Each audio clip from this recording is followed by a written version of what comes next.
మన ఇంట్లో వ్యక్తి అనుకో, మనకు అట్ట ఇరిటేషన్ ఉంటుందా? భారం వచ్చిద్ది. మన ఇంట్లో ఒక వ్యక్తి కోసం ఒకళ్ళు ఏడిస్తే అందరం ఏడుస్తాం. అందుకే చెప్పాడు, నోరు తెరచి మాట్లాడినప్పుడల్లా రోగి అయిన వాడు మాట్లాడాలి ఏమని, దేవుడు నన్ను స్వస్థపరుస్తాడని. రోగి తాలూకు వ్యక్తులు కూడా మాట్లాడాలి ఏమని, దేవుడు నిన్ను స్వస్థపరుస్తాడని. ఒట్టిగా మాట్లాడటమే కాదు, దేవుని ముందు కూడా కూర్చోబెట్టాలి. ఆ వ్యక్తిని కూర్చోబెట్టాలి, మొర్ర పెట్టాలి, రోజు ప్రార్థన చేయాలి, నూనె రాయాలి, ప్రార్థన చేయాలి, నూనె రాయాలి, ప్రార్థన చేయాలి. దేవా, ఇదిగో ఈ వచనం ప్రకారం నువ్వేం చెప్పావు, ఇద్దరు ఏకీభవించి అడిగితే నేను చేస్తానన్నావు. ఇదిగో మేము ఇద్దరం ఏకీభవించి అడుగుతున్నాం. ఇద్దరం కాదు, అంతకంటే ఎక్కువ మందే ఉన్నాం, మేము అడుగుతున్నాం, మాకు సాయం చేయి అని డిమాండ్ చేయొచ్చు, తగాద పెట్టుకోవచ్చు ఏసైతో.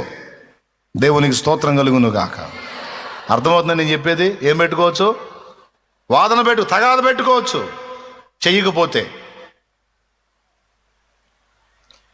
నువ్వు అంటివిగయ్యా, అడగమంటివే, అడుగమంటివే అడుగమంటివే అక్కరలన్నీ నన్నడుగమంటివే, ఆపదలో నేనే ఆశ్రయము అంటివే. అడుగమంటివే అడుగమంటివే అక్కరలన్నీ నన్నడుగమంటివే, ఆపదలో నేనే ఆశ్రయము అంటివే. అడుగమంటివే.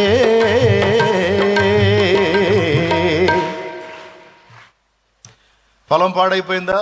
కూర్చో, కుటుంబం మొత్తం పోయి కూర్చోండి. మోకాళ్ళే కన్నీళ్లతో విత్తువాడు సంతోషగానంతో పంట కోయినని రాసుందిగా. అయి మోకాళ్ళే కన్నీళ్లు గార్చు. ఆధ్యాత్మిక పంట ఉంది, భౌతికమైన పంట కూడా ఉంది. ప్రభా, ఇదిగో పంట పాడైపోతుంది, ఇది పోయిందంటే మాకు అప్పులు తీరు, ఫుడ్ కూడా ఉండదు ప్రభా, మేము చచ్చిపోవాల్సి వచ్చింది ప్రభా, దయ ఉంచి ఈ తెగులు తిప్పుకునేటట్టు చేయి ప్రభా, మందు కొట్టడానికి కూడా డబ్బులు లేవు తండ్రి, నువ్వు కార్యం చేయి ప్రభా అని నలుగురు ఏకీభవించి ఆ తోటలో, ఆ పొలంలో, అది మిరపజేను కావచ్చు, ఏదైనా కావచ్చు, ఏ పంట అయినా కావచ్చు, ఆశీర్వాదకరమైన పంటలు, మనుషులకు హాని కలిగించని పంటలు ఏవైనా, మోకాళ్ళు నువ్వు ప్రార్థన చేయి. అయిపోయిందిరా అన్న తోట కూడా తిప్పుకోపోతే అప్పుడు అడుగు. పోయిందిరా చేను మొత్తం పోయిందిరా అనుకున్నది కూడా తిరిగి తిప్పుకోపోతే అప్పుడు అడుగు. కానీ ఎంతమందికి ఈ బుద్ధి కలిగిద్ది? ఎంతమందికి ఇలాంటి మనసు ఉంది? ఎంతమంది అలా పోయి కూర్చొని రండి ప్రార్థన చేద్దాం? ఈ ఉన్న నలుగురిలోనే ఎవడో ఒకడు ఉంటాడు జిలాకోడు, ప్రార్థనలు చేస్తే పండిద్దంట్రా పంట అంటాడు, పోయిద్దిగా. ఒక్క మాట చాలు మిగిలిన వాళ్ళు కూడా నరాలు వీక్నెస్ తెప్పియడానికి. ఆహా, ప్రార్థనలు చేస్తే పండిద్దా? మరి ప్రార్థన చేసే విత్తనాలు విత్యాంగా ఏదే? మరి పంట చేతికి వచ్చిన దాకా ప్రార్థన చేయాలి కదా అబ్బాయి. వ్యవసాయం ఎంతో ప్రార్థన అంతే అనుకో. దానికి మనసు రాదు, అందుకే దరిద్రం వెంటాడుతూ ఉంటుంది. వెళ్ళి కూర్చో, భార్య బిడ్డలను పెట్టుకొని కూర్చో, అదే తోటలో మధ్యలో మోకాళ్ళయి కన్నీరు గార్చు. నువ్వు అన్నం పెట్టకపోతే నాకు ఎట్లా కడుపు నిండిద్దయ్యా అని అడుగు. ఆకాశ పక్షులను పిడికిలి విప్పి పోషిస్తున్నావు కదా, నా బిడ్డలకి ఎట్లా పెట్టుకోవాలి ప్రభు అన్నం?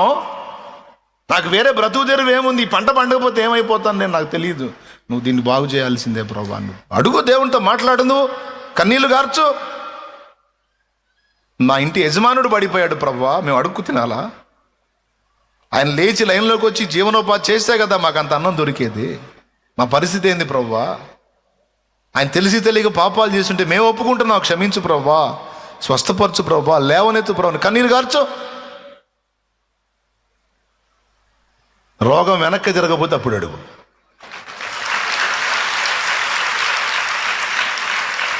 ఇన్ని సాక్ష్యాలు, నా తల వెంట్రుకలన్నీ సాక్ష్యాలు, తల వెంట్రుకలన్నీ సాక్ష్యాలండి. పోయిన వారం ఒక సాక్ష్యం వచ్చింది, ఆ లివర్ గురించి వచ్చింది. అబ్బాయిది 9 ఆసుపత్రులు ఏమో తిరిగాడంట వాళ్ళు. వందనాలు. 9 ఆసుపత్రులు తిరిగారు.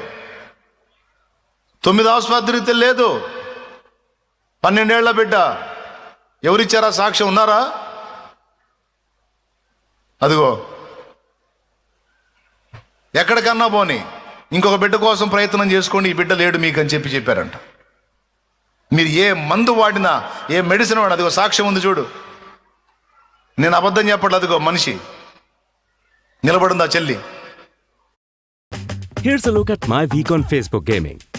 Monday morning, I play puzzle games. On Tuesday, I choose చేతులు ఎత్తురా తల్లి. అదిగో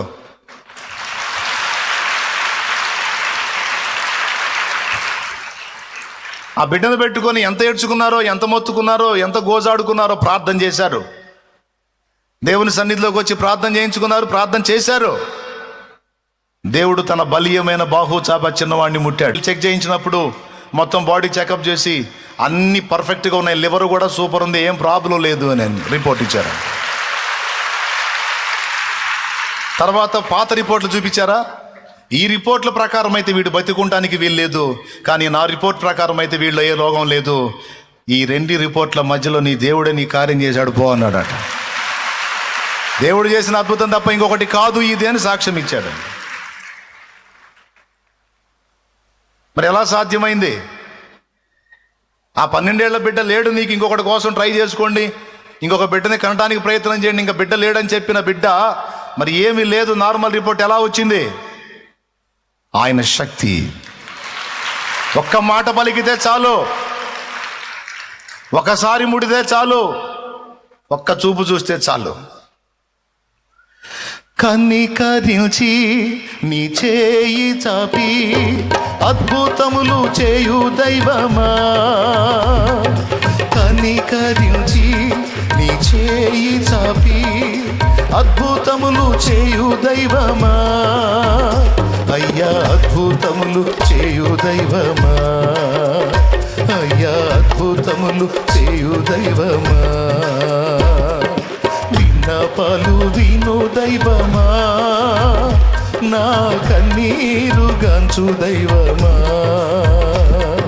స్వస్థతనిచ్చు దైవమా, నీకే స్తోత్రము. పరిస్థితి నుంచి పూర్తిగా హల్లెలూయా. లివర్ పూర్తిగా చెడిపోయింది, పూర్తిగా డ్యామేజ్ అయిపోయింది, పనికి రాదు అన్న పరిస్థితి నుంచి, బ్రతకడు అన్న పరిస్థితి నుంచి పూర్తిగా అవయవాలన్నీ బాగున్నాయన్న రిపోర్టు ఆయన కృప కదా. ఇలా ఎన్నో జీవితాల్లో కార్యాలు. చచ్చిపోయే వాళ్ళని ఎంతోమందిని బ్రతికించి సాక్షులుగా వాడుకుంటున్నాడండి. సేవకుల్ని సేవకురాళ్ళని చేసిన ఆ దేవుడు. నోరు తెరిచి శాపాలు పెట్టుకోవటం, నీ కర్మ అట్టగాలింది, నీ దరిద్రం అట్ట అయిపోయింది, నీ కర్మ ఇంతే, ఇక నీ బతుకింతే, ఈ కాదండి. నోరు తెరిచి నోరు తెరచి ఏం చెప్పాలండి? రోగికి ఏం చెప్పాలి? భయపడకు, వైద్యులు ఏ రిపోర్ట్ అన్నాయని జీవము గల దేవుడు మనకున్నాడు. సింహాల నోళ్లు మూసి అగ్నిబలము చల్లార్చిన దేవునికి ఈ రోగము లెక్క కాదు. మృతులైనటువంటి మనుష్య శరీరంలో తిరిగి సజీవంగా లేపిన దేవుడు మన దేవుడు. రండి ప్రార్థన చేద్దాం, దేవుడే కార్యం చేస్తాడు. అయ్యా నువ్వు భయపడదు, అమ్మా నువ్వు భయపడు, ధైర్యం చెప్పు, చచ్చిపోయేవాడు కూడా బతుకుతాడు. కానీ ఏం చేద్దాం? చెయ్యరే. ఏ విషయంలోనైనా సరే నీ కుటుంబ సభ్యులు సమస్యలో ఉన్నప్పుడు ఫస్ట్ నువ్వు తెలుసుకోవాల్సింది ఇదే, గుర్తుపెట్టుకో, ఆ వ్యక్తి కోసం నువ్వు కలిసి ప్రార్థన చేయండి. వ్యసనపరుడైనా సరే కలిసి ప్రార్థన చేయండి. లాగి ఒక్కటే ఒక తనుదని మారుస్తాడు. అవసరమైతే ఆ మొక్క కూడా మీరే చెప్పండి, దేవా ఒక కోటింగ్ ఇచ్చైనా సరే క్యాండిడేట్ లైన్లో తండ్రి నీకు స్తోత్రం అని. కోటింగ్ ఇస్తాడు, భయపడవాకండి. హల్లెలూయా. కోటింగ్ పడిందంటే లైన్లోకి వస్తాడు. నేను చెప్పేది ఒట్టి కాదు. మనుషులు మార్చలేని హృదయాలు ఎన్నిటినో ఆయన శిక్ష ద్వారా, ఏమండి, శిక్ష ద్వారా రక్షణలో నడిపించాడు చాలామందిని. ఇక్కడ కూర్చున్న సరుకు అంతా కోటింగ్ పడ్డ సరికే. ఆ కోటింగ్ తినకుండా ఎవరు వచ్చి ఇంత మంచిగా అసలు దేవుడు నిజమైన దేవుడు అని తెలుసుకొని వచ్చిన పెద్ద మనుషులు ఎవరు లేరు. దాదాపు అంతా కోటింగ్ తిన్న సరికే. మీరు నేను కూడా. అది నాకు టైప్ కోటింగ్, మీకు టైప్ కోటింగ్. ఫ్యామిలీ మెంబర్స్ మార్పు కోసం కలిసి ప్రార్థన చేయండి. ఒకటే పలకండి. మాట వినని నీ కొడుకు నీ కళ్ళ ముందు కనపడితే, నా కుమారుడా నువ్వు ఈరోజు ఇలా ఉన్నావు, నీ కోసం నా కన్నీళ్లు నా దేవుని దగ్గర ఉన్నాయి, నువ్వు మారుతావు, నువ్వు సాక్షి అవుతావు, నువ్వు బాగుపడతావు, నువ్వు నా దేవుని మయంపరుస్తావురా, నా దేవుడి కన్ను దృష్టి నీ మీద ఉంది అని చెప్పు. నువ్వు వాడు ఇబ్బంది పెట్టినప్పుడల్లా నువ్వు ఈ మాటే వాడు. కానీ ఇది మాట్లాడతారా? నీ దినం చెయ్య, నీ పాడగట్ట, నీకు పెండం పెట్ట, నీకు లారీ తగల, నీకు బస్సు ఏ కదా వాళ్ళు తిట్లన్నీ ఏగా.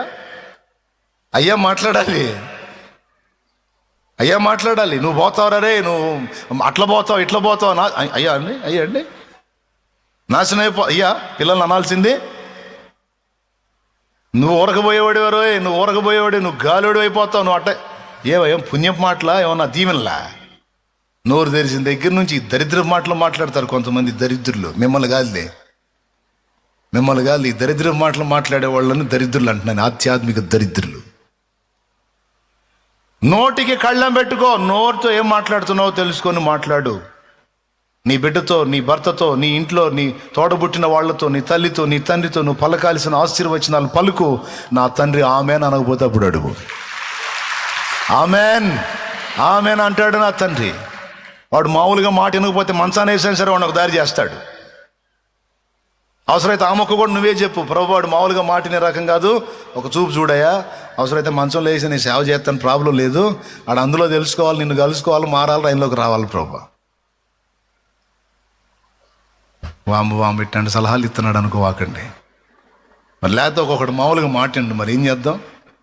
ఒక్కొక్కటి నడమంత్రం అట్టు ఉంటుంది, మిడిమేళం. దేవుడికి అప్పచెబితే జాయింటో తీసి కూర్చోబెడతాడు. స్తోత్రం చెప్పండి అందరూ కలిసి సంతోషంగా. దేనికి? మాట విన్న వాళ్ళు జాయింట్లు తీసుకున్నా. కానీ నేను చెప్పేది, నేను ఏదో మీరు పరధ్యానంగా ఉంటారని నేను నవ్వుతో చెప్తున్నాను, కానీ చాలా భారంతో చెప్తున్నాను. ఏ పరిస్థితి అయినా మనము కలిసి ప్రార్థించినప్పుడు, మనం ఆశీర్వచనం పలికినప్పుడు ఆ వాక్కుని, ఆ మాటని నా తండ్రి ఆమెన్ అంటాడు. ఏ ప్రతికూలతలైనా అనుకూలతలుగా మారిపోతాయి. కానీ సైతానుగాడు మనకు ఆలోచన రానీయుడు. ఇప్పుడు నేను చెప్పిన మంచి మంచి ఆలోచనలు రానీయుడు వాడు. అన్ని దిగజారిపోయిన ఆలోచనలు రప్పిస్తాడు వాడు. సమస్య ఉంటే సమస్యకు పరిష్కారం కూడా ఉంది. ఏమండి? సమస్యకు మించిన వాడు ఉన్నాడు ఇక్కడ. ఆయన పేరు నజరేయుడగు యేసు. అన్ని నామముల కంటే పై నామము అన్ని ఆయన పాదాల కింద ఉన్నాయి. భయపడాల్సిన అవసరం లేదు.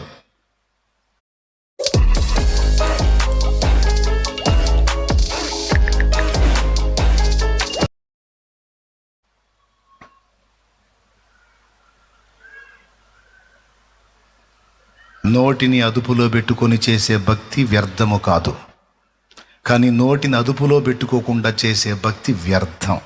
ఇది వ్యర్థమైపోయిన భక్తి. రెండవది కింద చెప్తున్నాడు, సంపూర్ణ భక్తి.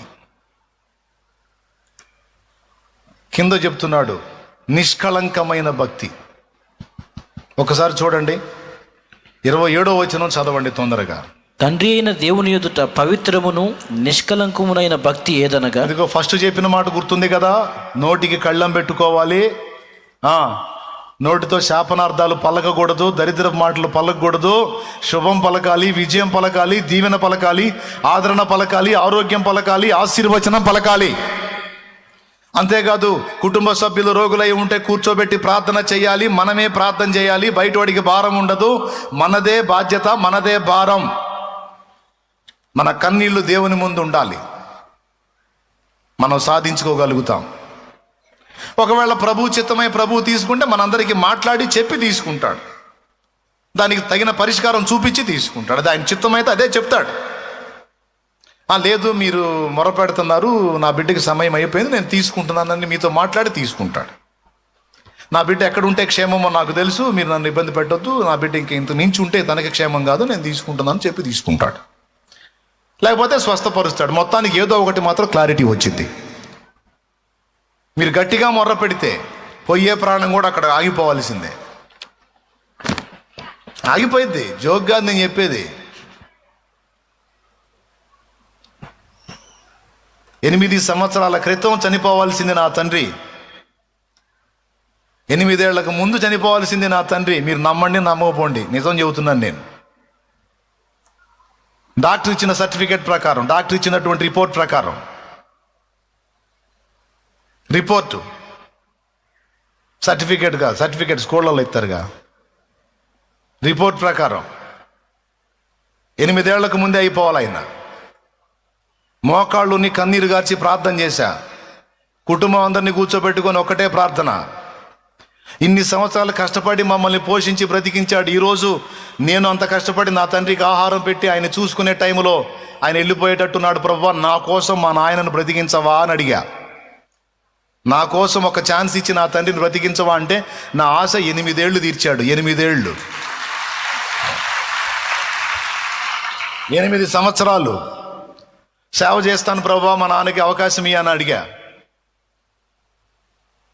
బెడ్ మీద పడ్డాడు, మళ్ళా లేచి సైకిల్ దొక్కేటట్టు చేశాడు దేవుడు. అంటే కొంతమంది నమ్మొచ్చు, నమ్మకపోవచ్చు. నాకెందుకు, నమ్మితే ధన్యులు, లేకపోతే నేను చేయగలిగింది ఏమీ లేదు. కానీ నేను చెప్పింది నిజం. కన్నీళ్లు గార్చి మోకాళ్ళలోని ఒక్కటే మాట, నీ దయ కలిగితే నేనేం అడుగుతున్నా, నా తండ్రికి సేవ చేస్తానని అడుగుతున్నా, ఒక ఛాన్స్ ఇవ్వు నాకు. 1 ఏడు 2 ఏళ్ళు అవకాశం ఇస్తాడు అనుకున్నా. 8 సంవత్సరాలు ఛాన్స్ ఇచ్చాడు. 8 ఏళ్ల తర్వాత నేనే అబ్బా చలికాలం వస్తుంది, డిసెంబర్ నెల వచ్చింది, ఇప్పుడు ఆయనకి ఇబ్బంది అయిద్దేమో, చలికి స్నానపానాదులకి ఇబ్బంది అయిద్దేమో అనుకున్నా. అంతే, డిసెంబర్ 9 మధ్యాహ్నం భోంచేశాడు, చక్కగా స్నానం చేసుకొని భోంచేశాడు, పండుకున్నాడు. సాయంత్రం 6ంటికి లేచి కూర్చున్నాడు, మళ్ళా పండుకున్నాడు, వెళ్ళిపోయాడు.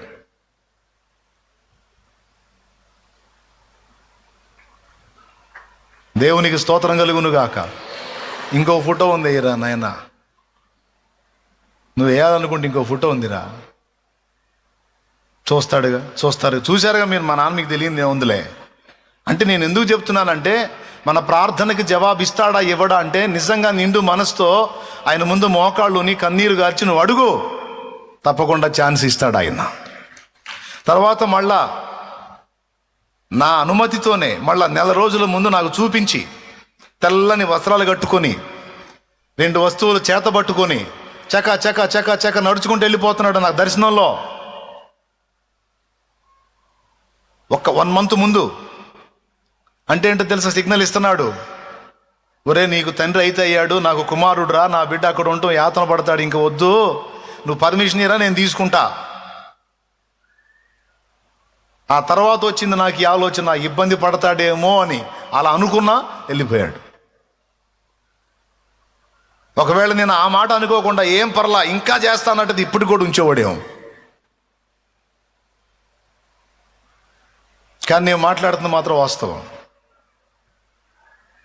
సృష్టికర్త అండి ఆయన. 8 ఏళ్ళేంది హిజ్కియాకి అసలు టైం అయిపోయింది లెక్క. కానీ నేను మాట్లాడుతున్న మాత్రం వాస్తవం. సృష్టికర్త అండి ఆయన. 8 ఏళ్ళేంది హిజ్కియాకి అసలు టైం అయిపోయింది లెక్క. హిజ్కియాకి అయిపోయింది. యెషయా అనే ప్రవక్తను పంపించాడు. నా దాసుడు ఏడుస్తున్నాడు, నేను ఉంటానా పోతానా అని, నేను తీసుకుంటానని చెప్పు. తీసుకోవటానికి ఆ బలహీనత పెట్టాను, ఇంకా ఉండదు, నేను తీసుకుంటాలే, నేను ఆయన సమయం అంతవరకే, ఆ మాట చెప్పు అన్నాడు. యెషయా పోయి హిజ్కియాకి ఈ మాట చెప్పాడు, నీవు బ్రతుకవు, దేవుడు పిలుస్తున్నాడు నిన్ను, కాబట్టి ఇల్లు చక్కబెట్టుకో అని చెప్పాడు. అప్పుడు హిజ్కియా ఏం చేశాడు తెలుసా? ఇంటికి పోయి చూసుకోండి, ఇప్పుడు టైం లేదు. రాజుల 2వ గ్రంథం 20వ అధ్యాయం 5వ వచనం. హిజ్కియా గోడ తట్టు ముఖం తిప్పుకొని ఏడ్చాడు. ప్రభువా యెహోవా, నీ సత్యమును అనుసరించి నీ సన్నిధిలో యథార్థవర్తనుడనే ఎలాగూ నడుచుకుంటున్నో నీవే ఎరుగుదువు ప్రభువా అంటాడు. ఏంది నాయన నీ ఏడుపు, ఇంకా బతకాలని ఉందయ్యా, సరే బతుకయ్యా. ఎన్నేళ్ళు ప్రభువా? 1 ఏడా 2 ఏళ్ళ? మళ్ళీ యెషయాకి చెప్పాడు, నీవు పోయి నా ప్రజల అధిపతి వద్దకు పోయి, హిజ్కియాను వద్దకు పోయి, ఇదిగో నీ పితరుల దేవుడు దావీదునకు దేవుడైన వాడు నీతో చెప్పు సంగతులు ఏమనగా, నీవు కన్నీళ్లు విడుచుట నేను చూచి తిని, నీ ప్రార్థన నేను అంగీకరించున్నాను, నేను నిన్ను బాగు చేసేదను, ఇంకను 15 సంవత్సరముల ఆయుష్యము నీకు ఇచ్చేదను. ఓ బతుకుపో, ఇంకా 15 ఏళ్ళు బతుకుపో. ఛాన్స్ ఇచ్చాడు నా దేవుడు. ఎన్నేళ్ళు? 15 సంవత్సరాలు. ఆయన ఇష్టం అండి. అయిపోయింది అన్నదాన్ని మళ్ళా 15 ఏళ్ళు బతికిచ్చాడు. చిరాకు పుట్టిందనుకో 15 ఏళ్ళు ఉండగానే తీసేస్తాడు అవసరం అయితే. ఏందంట వీడి ఎగస్టాలు ఎక్కువైంది, ఇంక ఉంచదలుచుకోలేదంటే 15 ఏళ్ళు ముందే లాగి అవతల పడేస్తాడు. అంటే అర్థమైందా? 15 ఏళ్ళు ముందే. అవసరమైతే అయిపోయినోడికి 15 ఏళ్ళు పెంచుతాడు. అవసరమైతే శూన్యమైపోయిందన్న దానిలో నుంచి సుందరమైన సృష్టిని పుట్టించిన వాడు నా దేవుడు. హల్లెలూయా చెప్పు, గట్టిగా చెప్పు. కాబట్టి ఏం దిగులు పడద్దు, కృంగిపోవద్దు, నిరాశ గురి కావద్దు. విశ్వాసంతో ప్రార్థన చేయి, పట్టుదలగా ప్రార్థన చేయి, కలిసి ప్రార్థన చేయండి. ఇంటి పరిస్థితులు మారిపోతాయి, ఒంటి పరిస్థితులు మారిపోతాయి, కుటుంబంలోని వ్యక్తుల పరిస్థితులు మారిపోతాయి. నా దేవుడు అలా ఎన్నో కార్యాలు చేశాడు. నేను చెప్తున్నా, నువ్వు మోకాళ్ళేసి పట్టావంటే పోయే ప్రాణం కూడా అక్కడ కొట్టుకుంటూ ఆగాల్సిందే. నువ్వు మోకాళ్ళు నాకు తెలియదు నువ్వు ఆపాల్సిందే అంటే ఇంకా ఆ గుట్టగుట్టలాడుతూ అట్టు ఉండాల్సిందే. తెలివైన వాళ్ళు ఏం చెబుతారు తెలుసా? ఒక అక్క తన అన్నగా చెప్పింది, అన్నా దేవుడు నాతో మాట్లాడాడు, నన్ను తీసుకుంటానంటున్నాడు, నన్ను అప్పచెప్పన్నా అందంట. నన్ను అప్పచెప్పన్నా అందంట ఒక అక్క తన అన్నతో. ఇద్దరు సేవకులే. అన్న చెల్లిని దగ్గర పట్టుకొని, అలాంటి మాటలు అనవాకో, సైతానుగాడు వింటాడు. అలాంటి మాటలు అనవాకు, సైతాను వింటాడు. ఇప్పుడే అప్పచెప్పేది ఏందమ్మా నిన్ను? ఇంకా సేవ చేయాలి మనం, ఇంకా చాలా చేయాలంటే నా వల్ల కాదన్నా, నాకు ఇంకా అవకాశం లేదు, ప్రభు నాతో మాట్లాడుతున్నాడు, నువ్వు అప్పచెబితే తీసుకుంటాడు, నువ్వు అప్పచెబితే తీసుకుంటాడు అంటే ఆయన ప్రార్థన చేసి ప్రభు చేతికి అప్పచెప్పినాక పోయిందా? అప్పటిదాకా అంతే ఉంది. ఏందనుకుంటున్నారు పరిశుద్ధుల ప్రార్థన అంటే? దేవుని భక్తులు, దేవుని పరిశుద్ధులు, వాళ్ళ ప్రార్థన ఎంత విలువైంది. ఒక మాట అప్పచెప్పనంత వరకు ఆ మనిషి అక్కడే కొట్టగలాడు, అప్పచెప్పిన తర్వాత వెళ్ళిపోయి. భక్తులు చెప్పించుకుంటారు, అయ్యా నా పని అయిపోయింది, ఇక నన్ను అప్పచెప్పండి అని అప్పచెప్పిన తర్వాత వెళ్ళిపోయారు. దేవునికి స్తోత్రం కలుగును గాక. పరిశుద్ధులు మోకాళ్ళు నా తండ్రి అంటే ఆగిపోవాల్సిందే. అక్కడ తీసుకెళ్ళడానికి వచ్చిన దూతలు కూడా ఆమెతో చేతులు కట్టుకొని నిలబడాల్సిందే. తీసుకెళ్ళటానికి లేదు, ఆగండి అంటే ఆగిపోవాల్సిందే. పాదు ప్రాణం అక్కడ ఆగిపోయింది. ఆ వేదన చూడలేక మనం అప్పచెబితే పోయిద్ది. ఎంతమందికి అర్థమవుతుంది నేను చెప్పేది? క్లియర్గా అర్థమవుతుందా? అంత పవర్ ఉంటుంది ప్రార్థనలో. మన మోకాళ్ళు ఉనితే ఆయన కృప మేలుకుంటుంది. అక్కడ ఆయన కృప మేలుకుంటుంది. ఆపుతాడు. అవసరం దూతలారా ఆగండి, నా బిడ్డ ఏందో అడుగుతున్నాడు, ఆగండి, నా కుమార్తె ఏడుస్తుంది, ఆగండి. ఏమ్మా, నాకు ఇంకా ఆశ ఉంది తండ్రి, నా తల్లిని కాపాడు తండ్రి, నా తల్లిని కాపాడుతా. సరే రండి, ఇంకొంతకాలం బ్రతకనేయండి అన్న జవాబులు ఎన్నున్నాయో కూడా లెక్కలేదు. నీ ప్రార్థనకు కూడా అలాంటి జవాబులు వచ్చినాయి. దేవునికి స్తోత్రం కలుగును గాక. హల్లెలూయా. కాబట్టి ఏం మాట్లాడదాం? నోటిని అదుపులో పెట్టుకొని ఎన్నోసార్లు చెప్పాను, నా బిడ్డలందరికీ నేర్పుకుంటున్నా ఈ మాటని, నేర్పుకుంటున్నా. నోరమ్మా, నోరు జాగ్రత్త, నానా నోరు జాగ్రత్త అయ్యా అని. ఏదైనా సరే మనకు అలివి కాలేదా? మోకాళ్ళు ఉనాలి, నలుగురు కూర్చోవాలి, కుటుంబం మొత్తాన్ని కూర్చోబెట్టాలి. ఇంకా బాధ జటిలమైతే ఉపవాసం పెట్టుకోవాలి, తిండి కూడా పక్కన పెట్టాలి. వండవాకండి, ఇంట్లో అన్నాం, కూర్చున్నారండి ప్రార్థనలో.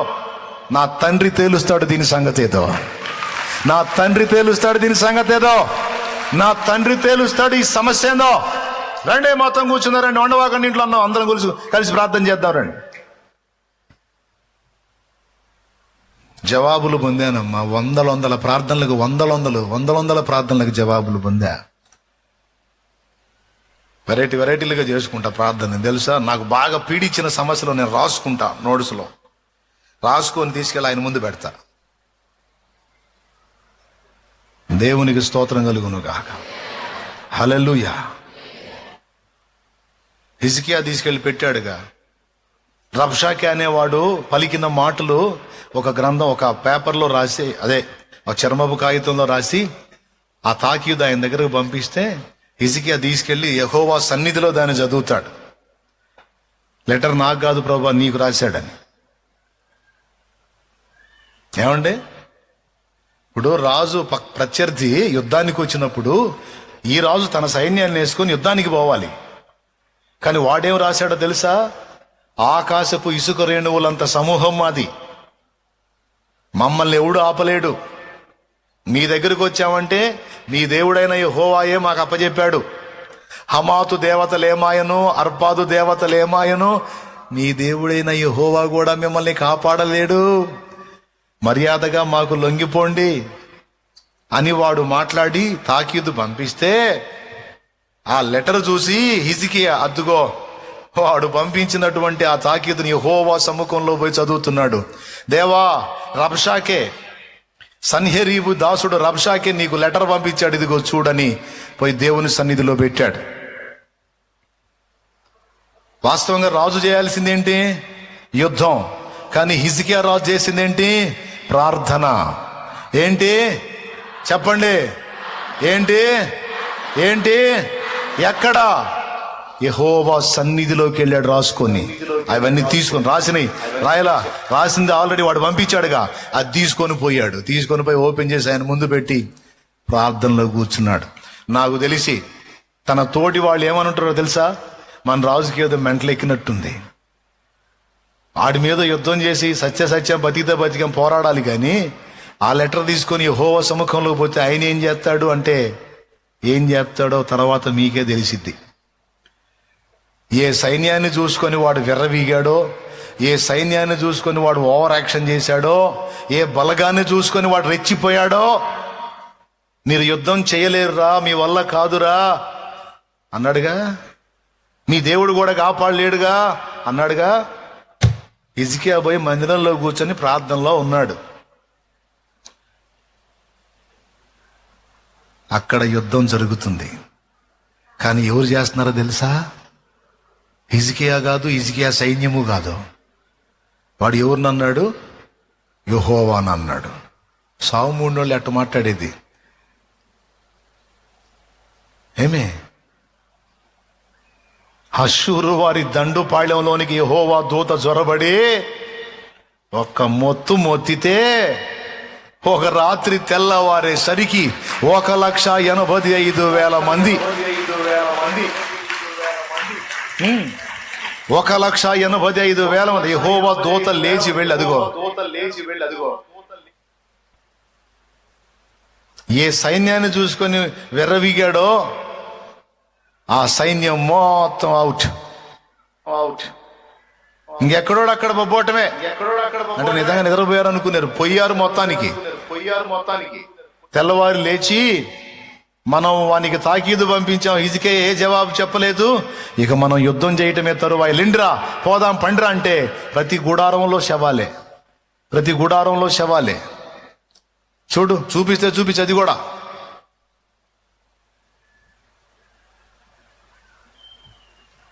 ఇంకెక్కడున్నాడు?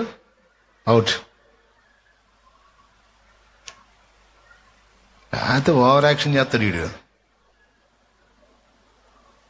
ఇంకంతే సంగతులు. అదిగో ఎక్కడోళ్ళు అక్కడ, యుద్ధం లేదు, ఏమీ లేదు. మరి ఆయనతో పెట్టుకుంటే అంతే. జీవం గల దేవుడు చూడండి, దేవుని సన్నిధికి వెళ్ళి మోకాళ్ళు అని చెప్పాలా. ఫ్యామిలీకి అవసరమైతే ఫుడ్ వండడం ఆపేసేయండి, రండి మొత్తం కలిసి ప్రార్థన చేద్దాం. నా దేవుడు కదులుతాడు. మన వల్ల కానిది ఆయన వల్ల, మనం చేయలేనిది ఆయన, మనకు సాధ్యం కానిది నా తండ్రికి సాధ్యమైంది. రండి ఆయన సముఖంలో మోకాళ్ళు వేద్దాం, రండి ఆయన సన్నిధిలో ప్రార్థన చేద్దాం, రండి అని కూర్చో.